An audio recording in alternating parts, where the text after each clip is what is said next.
The prairie wind was never still. It rattled the shutters, carried dust across the yard, and slipped through the smallest cracks in the cabin's walls, reminding Eleanor every day of the emptiness that had become her life. Once she had thought the wide horizon was freedom. Now it felt like an endless reminder of all she had lost. Her husband, Daniel, had been gone less than a year, though time stretched strangely in grief. Some days felt as though he had just left, his voice still echoing in the hallways, his boots by the door, his laugh teasing her across the dinner table. Other days she wondered if she had only dreamed him, if his warmth and steadiness had been a story her heart had invented to comfort itself. The truth was sharper.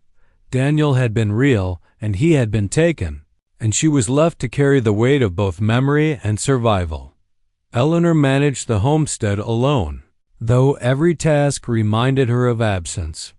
She chopped wood, though her hands blistered and bled. She hauled water, though her back ached.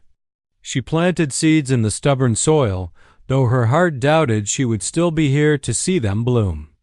Nights were the hardest.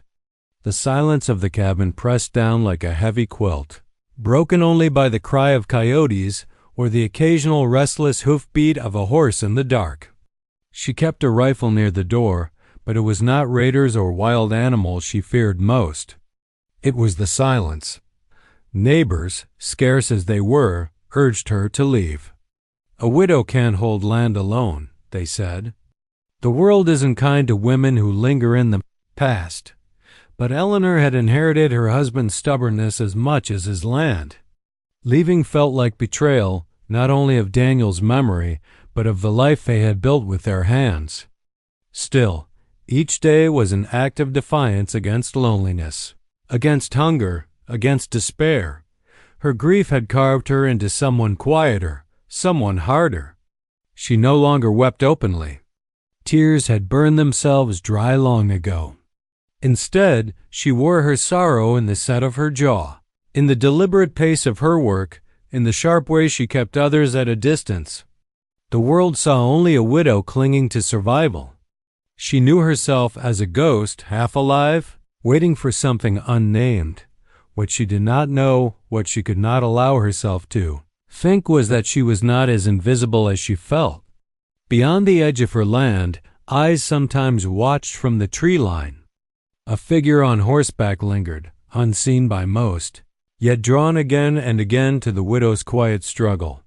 Cale, an Apache warrior, proud and weary of war, but haunted by a single memory, Eleanor's kindness years ago, when she had offered him water at great risk to herself.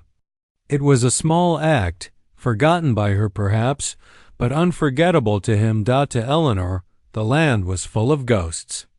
To Cale, she was the ghost, the one he could not release. But in those early days, as autumn whispered its way toward winter, Eleanor knew only her silence. She rose before dawn, worked until her body trembled, and sat by the fire at night, hands folded in her lap, eyes fixed on the shadows. Her heart beat, but only out of habit. Her spirit lived somewhere between memory and survival, unable to imagine a future that might hold warmth again. Sometimes, in her loneliest moments, she spoke aloud to Daniel as though he were still beside her. "I'm trying," she would whisper. "I don't know if it's enough." The wind seemed to answer, rushing through the eaves, carrying her words into the vast, indifferent sky. It was in this silence, in this fragile routine of sorrow and endurance, that fate prepared to intervene. The world around Eleanor was changing, violence stirring between settlers and the Apache, dangers creeping ever closer to the edge of her land. Yet she remained, a solitary figure clinging to both grief and grit. She did not yet know that her silence was being broken, that another heart, equally restless, equally wounded, beat for her in the shadows. She did not yet hear the whisper that would change everything. "Gather your things. You belong to me now." For now, the widow's world was silence. But silence never lasts forever. Cale rode the ridges in silence. his horse picking its way along narrow paths only the people of this land knew well. The sun was setting low, throwing long shadows across the valley, painting the earth in fire and blood. He carried himself as a warrior should, straight-backed, alert, his eyes scanning the horizon for signs of danger, but in truth, he was searching for something else. For someone. He knew it was foolish.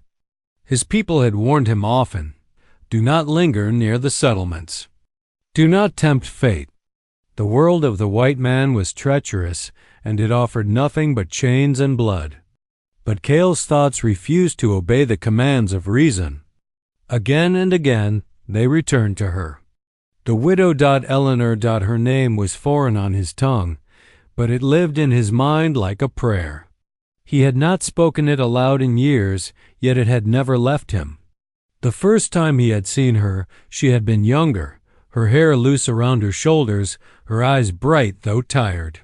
He had been wounded, hiding along the river bank after a skirmish that had left too many of his brothers dead. He had expected cruelty or fear. Instead, she had offered water. Just water, cool and clear, poured into her cupped hands and given to him with no word. No hesitation. It was a small kindness, one she might not even remember. But for Cale, in that moment, it had meant everything. In a world where hatred and mistrust seemed to stretch wider than the plains, she had reminded him that not every heart was closed. And now, she was alone.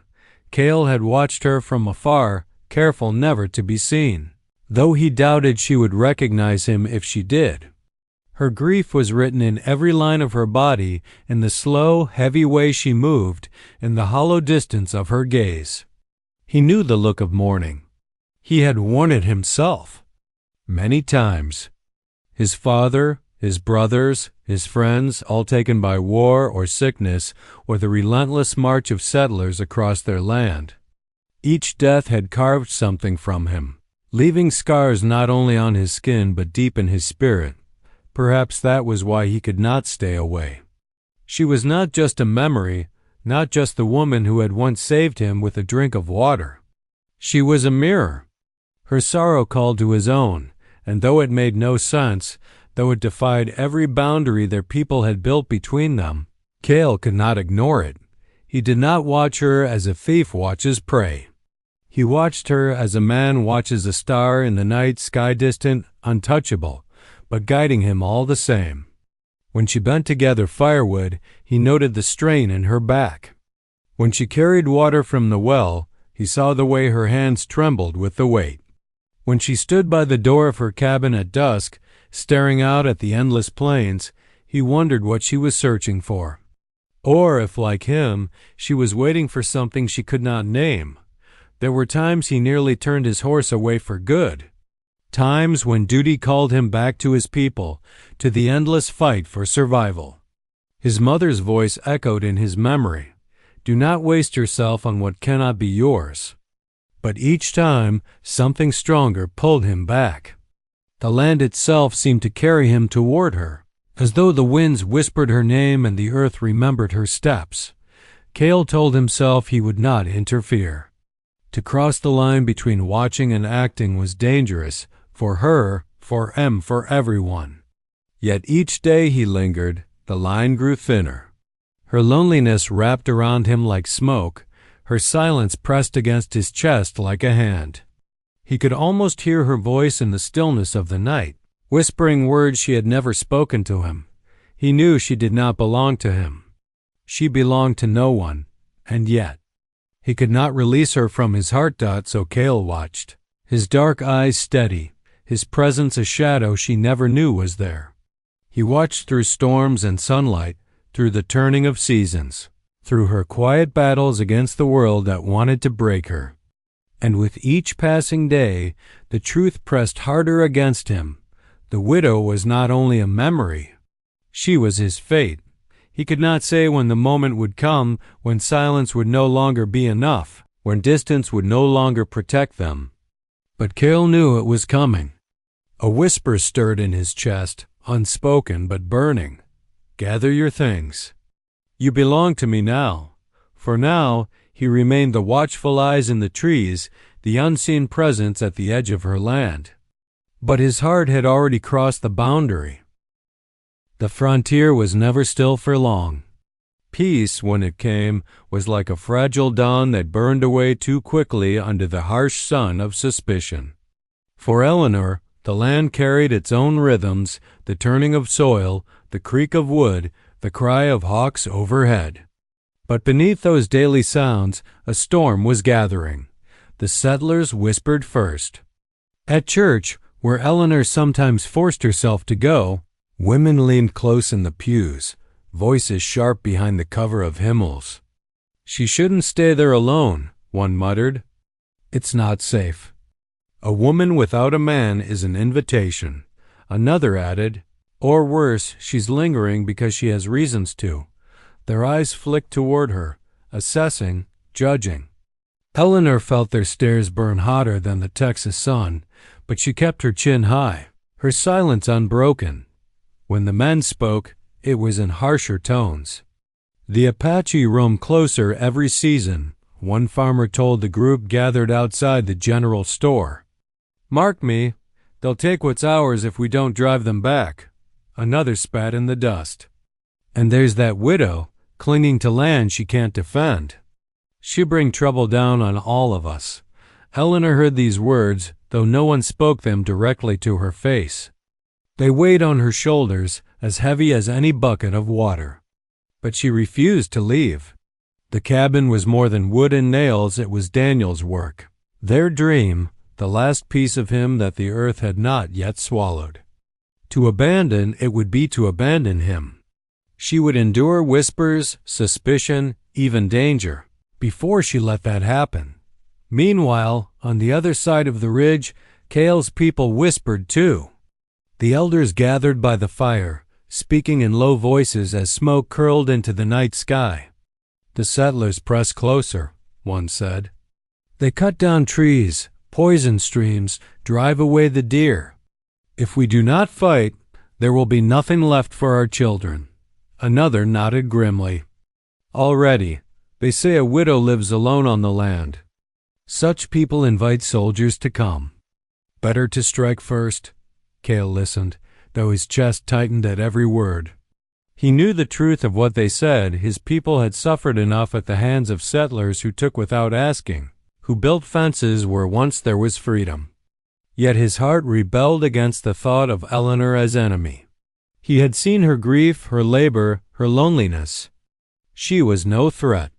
She was a woman surviving in a world that offered her no mercy, but to defend her openly was impossible. To his people, she was a symbol of encroachment, a settler who clung to stolen land. To the settlers, he was the danger lurking in the trees, the savage they feared even when they did not see him. Between those two worlds, Cale walked alone. Each day, the tension sharpened. Scouts reported wagon trains moving westward, soldiers riding patrols. Families fortified their cabins, gathered rifles, stockpiled food. The settlers spoke of defense, but Cale knew too well what defense meant. It meant raids, burning villages, driving families from their homes. His people, in turn, prepared for resistance. Young warriors sharpened arrows, elders spoke of omens, women sang prayers into the night, and Eleanor, caught in the middle, tended her small patch of land as though the storm might pass her by. She stacked firewood, mended fences, and planted late-season beans, though she suspected the soil would give her little in return. She told herself she was strong enough to weather whatever came. But deep down, she felt the shift in the air, the way even the birds fell silent sometimes, the way her own breath seemed loud in the empty cabin. Cale watched too, and he felt the same. The world was closing in around them, a tightening circle of suspicion and blood. He longed to break through it, to ride to her cabin in daylight, to tell her that she was not as alone as she believed. But to do so would mean crossing lines that could not be uncrossed. Still, the choice was drawing near. He could feel it like thunder beyond the horizon. The world at odds would not allow silence forever. Soon there would be fire or there would be peace, but either way it would demand something of him. And of her. Eleanor sensed it too, though she did not yet know its name. She only knew that when she stood at her doorway at dusk, staring out at the endless plains, her heart beat strangely, half in fear, half in longing. The world was at odds, and so were they. The night was unnervingly still. The prairie winds that usually hummed through the grass had gone silent, and even the coyotes seemed to hold their tongues. Eleanor sat inside her cabin with the lamp burning low, her mending in her lap. But her hands were motionless, her ears tuned instead to the quiet beyond her walls. Something was wrong. She had lived long enough on the frontier to know that silence was rarely a gift. It was a warning. A faint rustle reached her ears, then the sharp creak of wood. She froze, her needle slipping from her fingers. The sound came again, hooves, deliberate, slow, just outside the cabin. Eleanor's breath caught. She reached for the rifle propped against the wall, her hands trembling though she tried to steady them. The door banged open before she could raise it. 3 men stepped inside, their faces half hidden by the shadows of their hats. She recognized none of them. Not neighbors, not passing traders. Their eyes, hard and restless, slid over her cabin with the sharp hunger of wolves, raiders. "Well now," the tallest drawled, his gaze fixing on her. "What's a woman like you doing all alone out here?" Eleanor gripped the rifle tighter, though the weight of 3 against 1 made her stomach twist. "Leave," she said firmly, her voice low but steady. "I've got nothing for you." The men chuckled, the sound oily and cruel. "Oh, I reckon you've got something," another sneered, stepping closer. "A roof, a bed, maybe a little company to share it," Eleanor's heart thundered, but she lifted the rifle and cocked it. "One more step and you'll find out how fast I can shoot." The third man raised his hands mockingly. "Easy, widow. No need for fightin'. We're just passin' through." But his eyes gleamed with intent, and Eleanor knew too well what passing through meant. Then, from outside, came a sound that made all 3 men stiffen, a low whistle, sharp as a hawk's cry. Before they could react, the door slammed wide open a second time, but this time it wasn't raiders who entered. Cale moved like a shadow set ablaze, his body all sinew and power, a blade glinting in his hand. He didn't speak as he struck, swift and precise. The first raider fell with a howl, clutching his arm where Cale's blade had slashed deep. The second scrambled for his pistol, but Cale's boot caught his wrist before he could draw, sending the weapon skittering across the floor. The third lunged, fists raised, but Cale met him with the unyielding force of a man who had fought his whole life. In moments, the cabin rang with the sounds of grunts, curses, and the shattering of wood as bodies collided. Eleanor pressed herself against the wall, rifle still clutched but useless now in the storm of motion before her. Her eyes widened, breath ragged, as she realized what she was seeing. An Apache. Not the faceless threat whispered about in town, but a flesh-and-blood man, fighting with a ferocity that made the raiders look like children. When it was over, the cabin fell silent again, but the silence was different now, heavy with the scent of sweat, dust, and iron. 2 of the men staggered out into the night, broken and cursing, dragging their wounded companion between them. None dared look back. Cale stood in the center of the room, chest heaving, the blade still gleaming in his hand. His eyes found Eleanor's. For a long moment neither spoke. She should have been afraid. Every warning she had ever heard echoed in her mind. The Apache are merciless. They are not to be trusted. Yet as she looked at him, fear was not what filled her chest. It was recognition. The eyes that held hers were the same eyes she had seen once, years ago, at the riverbank, the eyes of the man she had given water to. Her rifle trembled in her grip. Slowly she lowered it. "You," she whispered. Cale's lips parted as though to speak, but no words came. He simply stood, his gaze locked on hers. Something fierce and unspoken burning between them. The silence stretched until Eleanor could no longer bear it. "Why?" she asked, her voice breaking. "Why help me?" Cale stepped closer, not enough to threaten, but enough that the heat of him filled the room. His voice, when it came, was low and steady, carrying the weight of years, because I could not let them take what is not theirs. Her heart stumbled at the words, though she did not fully understand them. All she knew was that her solitude had been broken not by raiders, but by the very man she had thought would never cross her path again, and deep in the quiet of her soul, Eleanor felt the first stirrings of something dangerous, something alive. The fire in Eleanor's hearth had burned down to glowing embers, casting a restless red across the cabin's walls. The raiders were gone, but their shadows still lingered, heavy as smoke. Eleanor stood near the door, her hands trembling despite her effort to steady them. Her rifle leaned uselessly against the wall, forgotten for now. Her eyes remained fixed on the man who had saved her, the Apache who filled her home. Like a storm that could not be contained, Cale had not moved since the last of the raiders fled. His chest rose and fell with the rhythm of battle just ended, his hand still gripping the blade though it dripped no blood. His gaze rested on Eleanor not as an enemy, not as a stranger, but as though she were something he had searched for across endless miles. At last, she found her voice. "Why?" she asked again, softer this time. Her words trembled like the flame of the lamp. "Why risk yourself for me?" Cale sheathed his blade, his movements deliberate, controlled. He took a step closer, and Eleanor felt the air change, the sharp scent of leather and sweat, the heat of his presence. His voice, when it came, was low, almost a growl, yet it carried a gentleness she had not expected.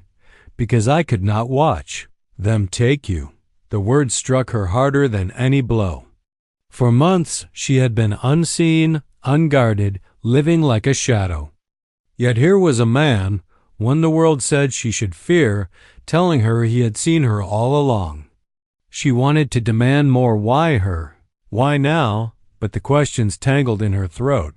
Cale's eyes softened as though he sensed her struggle. Slowly he reached out, not to touch her, but to gesture toward the meager belongings that filled the cabin. The worn quilts she had stitched by candlelight, the jars of beans lined neatly on the shelf, the battered boots by the hearth. His hand lowered, and his gaze returned to her with a weight that rooted her to the floor. "Gather your things," he whispered, his voice deep enough to tremble through her bones. "You belong to me now." Eleanor's breath caught, her lips parting in shock. The words should have angered her. She was no man's possession, no prize to be claimed. For months she had fought tooth and nail to survive on her own, to keep what little remained of her life intact. Yet the way Cale spoke, the way the words wrapped around her not as command, but as vow, unsettled her. Her pulse raced. "Belong to you?" she repeated, half incredulous, half breathless. "I don't even know you." A shadow of a smile flickered across Cale's face, though it carried no mockery. "You know me," he said simply. "You knew me once by the river," memory struck like lightning. The weary man she had given water to years ago, with eyes dark and unyielding, who had taken her kindness with silent gratitude.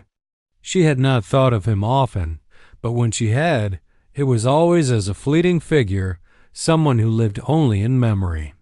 Now here he was, standing in her cabin, saving her life, speaking words that cut deeper than steel.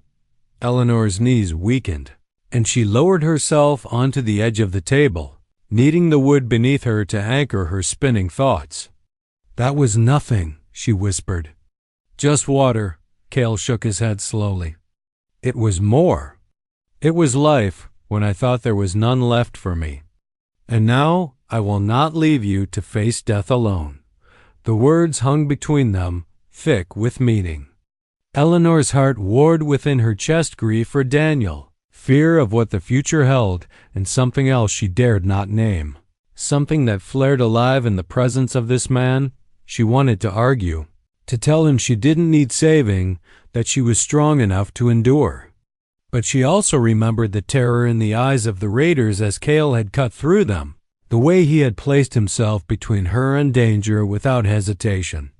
She remembered, too, the silence that had swallowed her nights, the loneliness that had hollowed her until she no longer recognized her own reflection. Belong. The word echoed inside her. Not as property, but as promise. Her voice came out barely audible, carried on a breath she hadn't realized she'd been holding. And if I say no? Cale stepped closer, his shadow falling across her. He leaned down, close enough that she felt the warmth of his breath against her ear, his whisper as steady as the earth beneath them. Then I will wait, he said. But I will not release you. Eleanor shivered, not from fear but from the certainty in his tone. Something deep inside her cracked, like ice breaking on a river in spring. She knew in that moment her life was no longer her own solitary battle.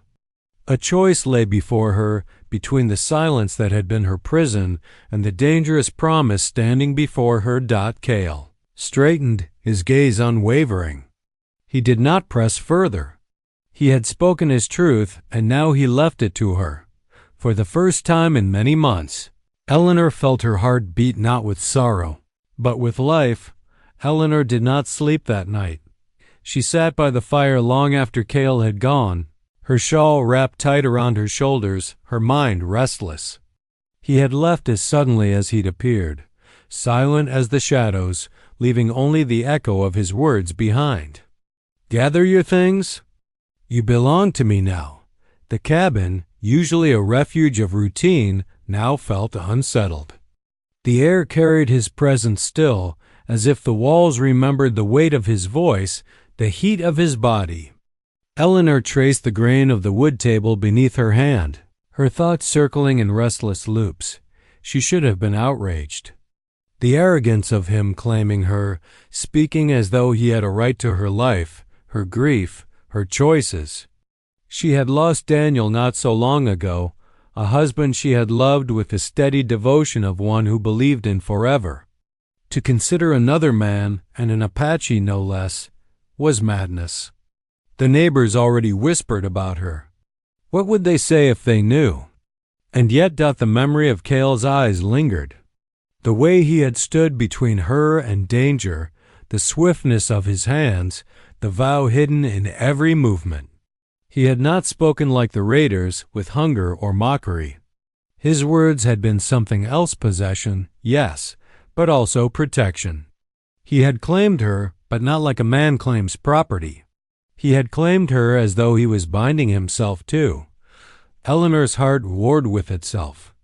One half clung fiercely to the past, to Daniel, to the love they had shared, to the quiet life that had been stolen. To give her heart again felt like betrayal, like placing new paint over a portrait not yet faded. But the other half, long starved of warmth and companionship, trembled at the thought of Cale's voice in the dark, the way he had whispered not as a stranger, but as if he had known her always.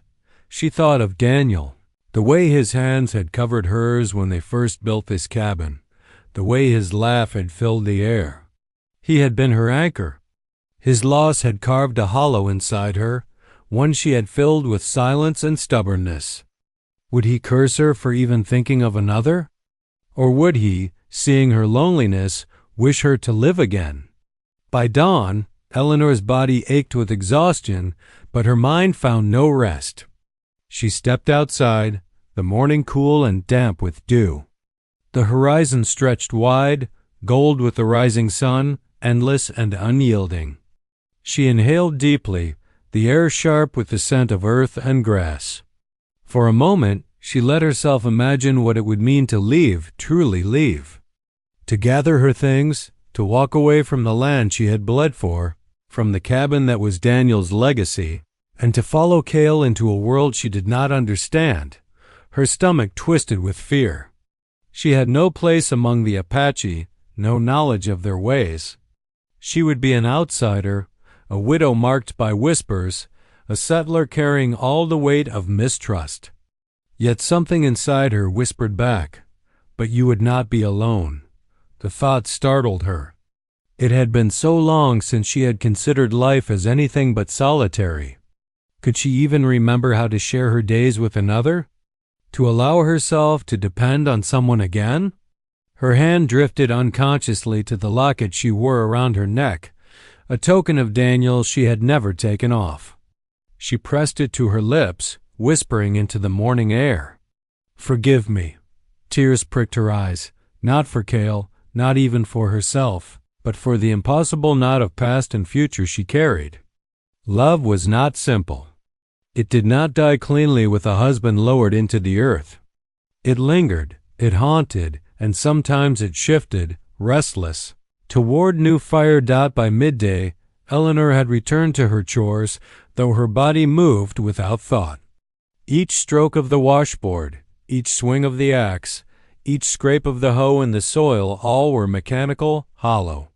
Her mind was elsewhere, on a man who had appeared like a ghost of memory, who whispered as if the world itself obeyed his will. As the sun set, Eleanor stood once more in her doorway, staring out at the plains. She had not decided. She did not know if she could ever decide. But her heart, though bound in grief, no longer beat alone. It moved uneasily, uncertainly, toward a new rhythm, one she could neither silence nor embrace. The widow's choice was not yet made. But she knew one thing with aching certainty: silence would not keep Cale away. He would wait. And the longer he waited, the louder the choice would call. The days that followed felt like walking a tightrope stretched across a canyon. Every step forward was perilous, every glance over the edge a reminder of how far there was to fall. Eleanor's life no longer moved in silence. Cale returned, not openly, not in the brazen way of a man laying claim to a woman before the world, but quietly, in shadows and stolen moments. Sometimes she would wake at dawn to find tracks in the dirt outside her cabin, his horse's prints circling like a guardian. Sometimes, when she bent to draw water from the well, she would sense his presence in the tree line, a stillness that was not threatening but watchful. And sometimes, when loneliness pressed too hard, she would step into the woods, and there he would be, waiting as though the earth itself had guided her to him. Their meetings were brief, often wordless. A look held too long, a hand brushing hers when he offered to carry a burden, the heat of his gaze steady as the sun. Words were dangerous things. If the wrong ears caught them, both their lives could be undone. Yet in the silence between them, something stronger grew. Still, the world pressed hard against them. The settlers had begun to watch Eleanor more closely. A neighbor woman, Mrs. Harlan, stopped by one morning with a basket of bread and eyes sharp as needles. "Strange things in these parts," she said, her tone light though her meaning was heavy. "Tracks near your land. Some say the Apache are getting bold again. You've not seen anything, have you?" Eleanor forced a smile, shaking her head, though her pulse pounded in her throat. "No more than coyotes, I imagine." Mrs. Harlan studied her for a moment longer before nodding and leaving. But Eleanor felt the weight of suspicion long after the woman's footsteps faded. The settlers wanted reasons to mistrust, and a widow living alone made an easy target. For Cale, the danger was no less. His people had begun to notice his absences. A cousin confronted him one night by the fire. "You ride alone too often," the young man said, narrowing his eyes. "The elders speak of raids, of reclaiming what is ours. And yet you vanish into the hills. Where do you go, Cale? Who do you see?" Cale said nothing, but his silence was an answer in itself. The cousin spat into the dirt. "She will never be one of us. She is the enemy. Do not forget that." But Cale had forgotten nothing. He knew the blood between their peoples, the long history of betrayal and loss.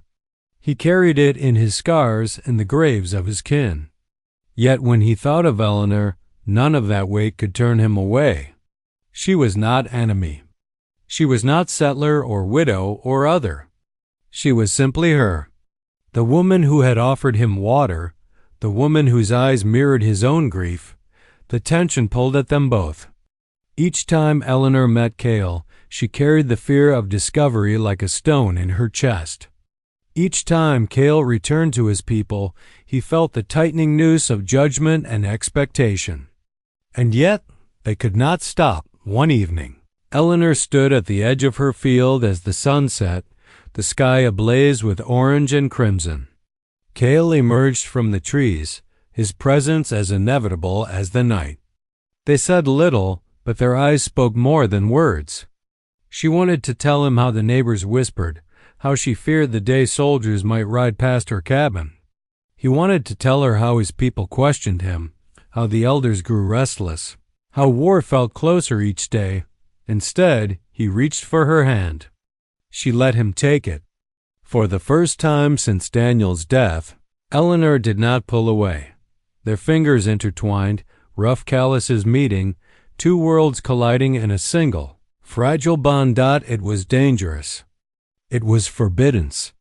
But as the stars pierced the sky, Eleanor realized danger had already claimed her life in other ways. Loneliness was its own kind of death, and she had been living it for too long. Cale's voice broke the silence at last, low and steady. "They will not understand," he said. Eleanor met his gaze, her heart steady now. "Then let them misunderstand." For a moment, the world beyond them, the settlers, the Apache, the looming storm of war fell away. All that remained was the fragile truth between them. They were no longer separate, they were between two worlds. And neither was willing to let go. The storm broke before winter. Rumors of raids swept through the settlement like wildfire, and soldiers rode out from the fort, their uniforms flashing like steel among the grasses. The settlers barred their doors, polished their rifles, and whispered Eleanor's name with suspicion sharper than bullets. She heard it in their voices when she went to trade for flour, felt it in their stares as she walked home with her basket. "The widow's seen them," they muttered. "Mark my words, she's not alone out there." They weren't wrong. Cale had come to her cabin in the open at last. No more shadows, no more waiting at the tree line. He stood in her doorway one evening as the fire burned low, his presence filling the room with a certainty that silenced every doubt. "They will come," he said simply. Eleanor swallowed, her hands tightening on the shawl around her shoulders. "The raiders?" He shook his head. "Both sides, soldiers, my people. The land grows smaller each day, and soon there will be no place left to stand without choosing." His eyes found hers then, dark and steady. The words that had once frightened her now carried only truth. "Gather your things. You belong to me now." He had meant them not as command, but as warning. If she stayed, she would be swallowed by the war rising around them. If she left with him, she would be choosing exile from her people and danger among his. It was a choice she had delayed, bearing it beneath chores and grief. But the time for delay had ended. That night, Eleanor sat by the fire, Daniel's locket in her hand. She pressed it to her lips, tears running silently down her cheeks. "You were my heart," she whispered into the flames. "But I am still alive." The next morning she began to pack. Not much: her shawl, a quilt, the Bible her mother had given her, a jar or two of preserves, the locket around her neck. Everything else she left behind, as if she knew this cabin, this land, this life belonged to the dead, not the living. When Cale returned, she met him at the door with her bundle in hand. Her voice was steady, though her eyes shone with unshed tears. "I'm ready." For a moment, he only looked at her. Then he reached out, his hand covering hers, his touch as solid as the earth. No words were spoken. None were needed. They rode out under cover of dusk, the prairie stretching endless before them. Behind them, the cabin grew small, then vanished altogether into the horizon. Eleanor did not look back. She had buried her past there, and to look back was to risk never leaving it. The days that followed were not easy. Cale's people greeted her with wary eyes, their whispers sharp, their suspicion deep. She was the settler widow, the intruder. Some would not speak to her at all. Others spoke only with anger. Yet Cale stood by her side, his presence a shield. "She is mine," he told them. "She saved me once. Now I will save her." In time, the sharpness softened. Not all hearts were turned, but some saw her labor, how she carried water, learned to grind maize, stitched torn shirts by firelight. She did not demand belonging. She earned it, thread by thread, day by day. Among the settlers, her name turned bitter on their tongues. They said the widow had betrayed them, that she had run off with the enemy. Perhaps some even imagined her dead. But Eleanor no longer carried the weight of their voices. She had chosen her life, and for the first time since Daniel's death, she lived it fully. At night, beneath the endless stars, she would lie beside Cale, his arm wrapped firmly around her, the warmth of his body a vow stronger than any word. In his eyes she found not only desire but recognition, the same grief, the same survival, the same need for a love that could endure storms. The world beyond them remained at war. Settlers and Apache clashed, soldiers marched, lives were lost. But in the fragile space they carved for themselves, Eleanor and Cale built something neither side could take. A life between two worlds. A love not given by permission, but claimed, fiercely, wholly. Against all odds. Eleanor often thought of Daniel, and the guilt never fully faded. Yet when she pressed the locket at her throat, she no longer felt torn. She carried him with her, even as she walked forward. Cale's hand in hers did not erase the past, it gave her a future, and when Cale leaned close, his voice low against her ear, the same words returned not as command, but as promise. "You belong to me now." And at last, Eleanor's heart whispered back the truth she had resisted for so long. "Yes, and you belong to me." Their story did not end in silence, nor in sorrow, but in the fierce endurance of love claimed, fought for, and lived.